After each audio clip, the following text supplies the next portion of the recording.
کون سے جانوروں کی قربانی جائز ہے اور کون سے جانوروں کی قربانی جائز نہیں ہے، اس کا بیان۔ نحمدہ ونصلی علی رسولہ الکریم۔ جانور کا سینگ جڑ سے اکھڑ گیا ہو، جس کا اثر دماغ تک پہنچ چکا ہو تو قربانی جائز نہیں ہے، اور اگر سینگ پیدائشی نہیں ہے ہی نہیں، سینگ پیدائش کے وقت سے، یا خول صرف اتر گیا ہے، یا درمیان میں سے سینگ ٹوٹ گیا ہے، یا بچپن میں ہی سینگ کے مقام پر کیمیکل لگا کر سینگ ہی نہیں نکلنے دیا، تو ایسے جانوروں کی قربانی جائز ہے۔ اگر جانور مکمل اندھا ہے، یا کانا یعنی ایک آنکھ سے اندھا ہے، یا 1/3 یا اس سے زیادہ بینائی کم ہے، تو ایسے جانور کی قربانی جائز نہیں ہے، اور اگر صرف بھینگا ہے یعنی ایک آنکھ ٹیڑھی ہے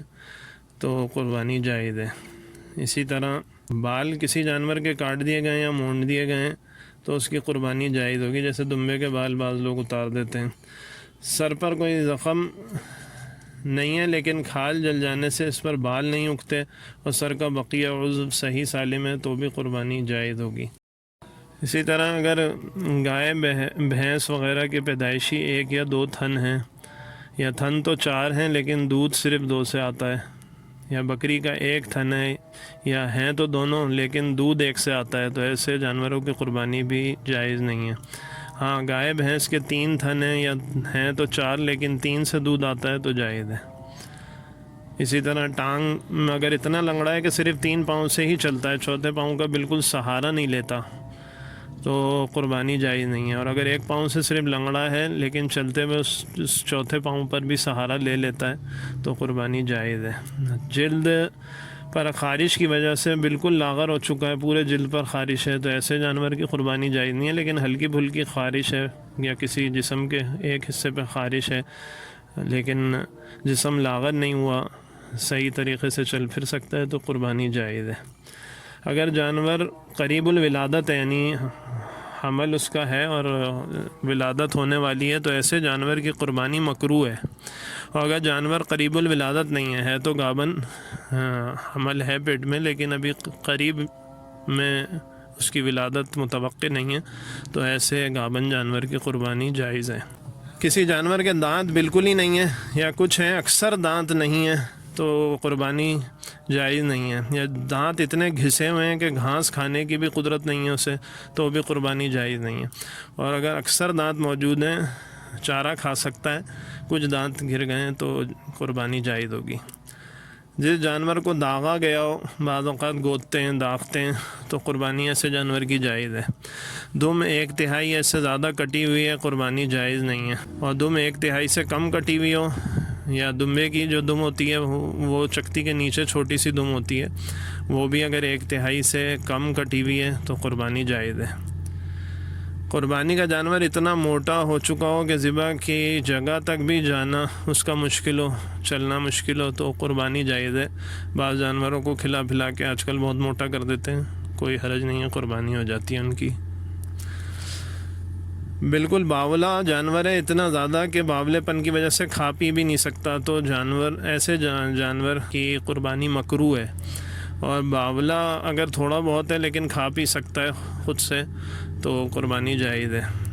جس گائے بھینس یا بکری کی 1/3 یا اس سے زیادہ زبان کٹی ہوئی ہے اس کی قربانی جائز نہیں ہے، اور جانور کی زبان تو ہے لیکن وہ گویائی سے محروم ہے یعنی بول نہیں سکتا لیکن زبان موجود ہے تو قربانی جائز ہے۔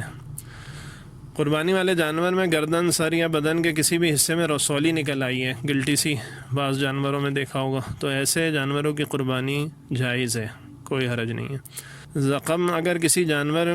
کا ایسا ہے کہ اس میں کیڑے پڑ گئے ہیں جس کی وجہ سے دبلا ہو گیا ہے بہت زیادہ، ہڈیوں میں گودا بھی نہیں رہا، تو قربانی جائز نہیں ہے۔ اگر معمولی کوئی زخم ہے جیسے گاڑی میں چڑھاتے اتارتے وقت جانور زخمی ہو جاتا ہے تو کوئی حرج نہیں ہے، ایسے جانور کی قربانی جائز ہوگی۔ جس جانور کو خصی کر دیا تو خصی جانور کی قربانی جائز ہے۔ جانوروں میں یہ خصی ہونا عیب نہیں ہے، ایسا عیب نہیں ہے یعنی کہ جس کی وجہ سے قربانی نہ ہو سکے، بلکہ خصی جانور کی قربانی کو افضل سمجھا گیا ہے کیونکہ خصی ہو جانے سے جانور خوب فربا اور موٹا ہو جاتا ہے۔ کسی جانور کے پیدائشی طور پر دونوں کان یا ایک کان ہے ہی نہیں، یا 1/3 یا اس سے زیادہ کان کٹ گیا ہے تو ایسے جانور کی قربانی جائز نہیں ہے، اور اگر کسی جانور کے پیدائشی کان تو ہوں لیکن بہت چھوٹے ہوں، یا کان لمبائی کی صورت میں پھٹ گیا ہو، چر جاتا ہے بعض اوقات کان، یا کان کے منہ کی طرف سے وہ کان پھٹ گیا ہو اور لٹک گیا ہو، یا جانور سماعت سے محروم ہو، تو ایسے جانوروں کی قربانی جائز ہے۔ کسی جانور کی ناک کٹی بھی ہو تو اس کی قربانی جائز نہیں ہے، اور اگر نکیل ڈالنے کی وجہ سے ناک معمولی سی زخمی ہو گئی ہو تو قربانی جائز ہے۔ جانور اتنا کمزور لاغر دبلا ہے کہ ہڈیوں سے گودا ہی ختم ہو چکا ہے تو ایسے جانور کی قربانی جائز نہیں ہے، یا اپنے پاؤں پر چل کر ذبح کرنے والی جگہ تک نہیں پہنچ سکتا، اتنا کمزور ہو گیا ہے تو ایسے جانور کی بھی قربانی جائز نہیں ہے۔ اگر معمولی دبلا پتلا ہے، چلنا پھرنا آسانی سے کر لیتا ہے تو جائز ہے۔ جانور کسی نے خریدا، اس کے بعد ایسا کوئی عیب پیدا ہو گیا جس کی وجہ سے قربانی جائز نہیں ہوتی، تو اگر قربانی کرنے والا امیر ہو تو اس کے لیے اسی جانور کی قربانی کر دینا جائز نہیں ہوگا، دوسرا بے عیب جانور خرید کے اس کی قربانی کرے۔ اور اگر خریدنے کے بعد عیب پیدا ہو گیا جس کی وجہ سے قربانی جائز نہیں ہوتی، تو اگر قربانی کرنے والا غریب ہے تو اس کے لیے اسی جانور کی قربانی کر دینا جائز ہے۔ یا ذبح کرنے کے وقت جانور کے اچھلنے کودنے کی وجہ سے کوئی عیب پیدا ہو گیا تو اس وقت اگر کوئی ایسا عیب پیدا ہو جائے تو قربانی جائز ہو جائے گی، اسی جانور کی قربانی کر دے۔